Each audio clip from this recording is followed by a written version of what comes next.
All right, now if you already have a lot of photos up on Shutterstock and you're looking to learn how to get more sales from those photos, then I've got a video for you and there's a link up here.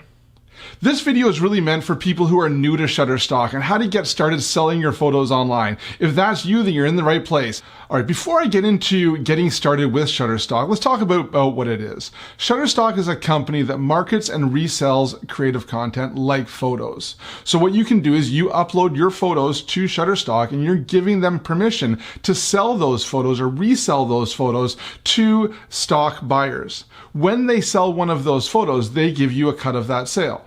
Now, how much money you'll make will be depending on how much the buyer pays for it, what type of license they get, as well as what type of contributor, what level you're at within the Shutterstock ecosystem. Here's some examples about how much you'll make for different types of photo sales when you're first starting out. All right, the first thing you'll need to do to get started on Shutterstock is to sign up for a contributor account. You can do that by going to submit.shutterstock.com and clicking the sign up button. Now, from there, you just need to follow the instructions, but basically you just need to give your address information as well as verify your email address. Once you've done that, you can then go in and start uploading photos for sale on Shutterstock. Click the upload button, then choose a photo from your computer to upload.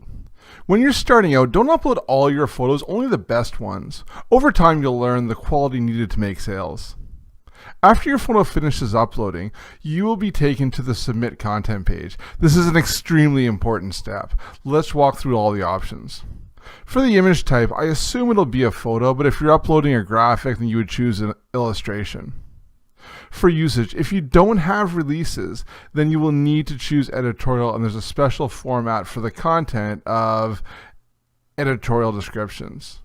You'd also use editorial if you are photographing a public event. Otherwise, choose commercial. For the description, it's really important to include keywords in the description because it's used in the search results. You can also choose up to 2 categories. I don't think they really matter that much anymore because they aren't really prominent in the filters, but they used to be required. Releases are really important. You can download release forms and they will need to be filled out by every model in your photos.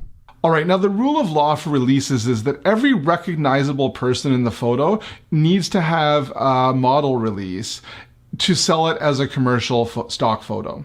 However, Shutterstock really takes this one step further, and they're going to require you to have a release for every single person in the photo. So take a look at this photo here. This is a photo of me, and I'm a silhouette in the photo, very small, not very recognizable, but Shutterstock's going to require me to have a model release to sell this photo commercially. So the rule is pretty simple here. If there's people in your photo and you want to sell that photo as stock commercially, you need to have a release signed by each person that's in that photo. Now, property releases aren't that straightforward.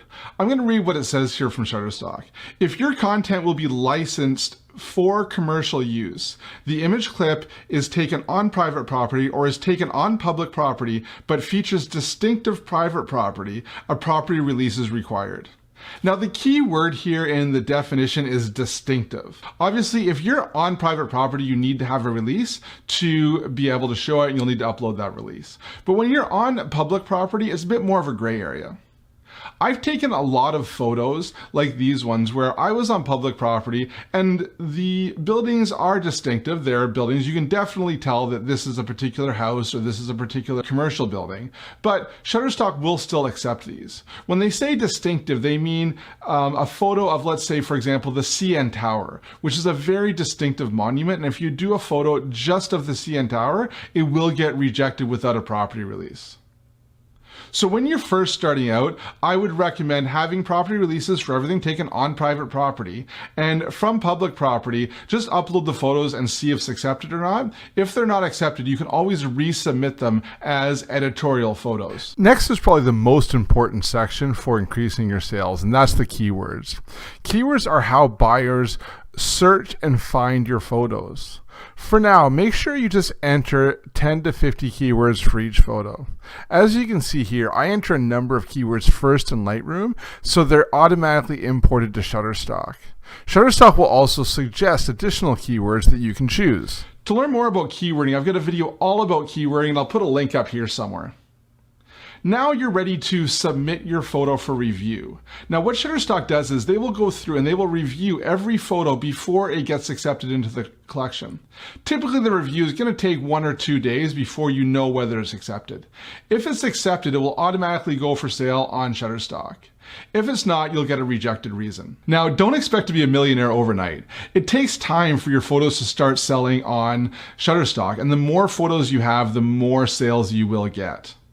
If you found this video useful, make sure you click the like button below, and if you like these types of videos, make sure you subscribe to my channel. Also, if you want to know how long it took for me to start making money on Shutterstock, I've got a video on that, and I'll put a link up here. Lastly, if you want to see some more advanced techniques for increasing your sales on Shutterstock, I've got a video on that, and I'll put a link down here. Best of luck selling your photos online.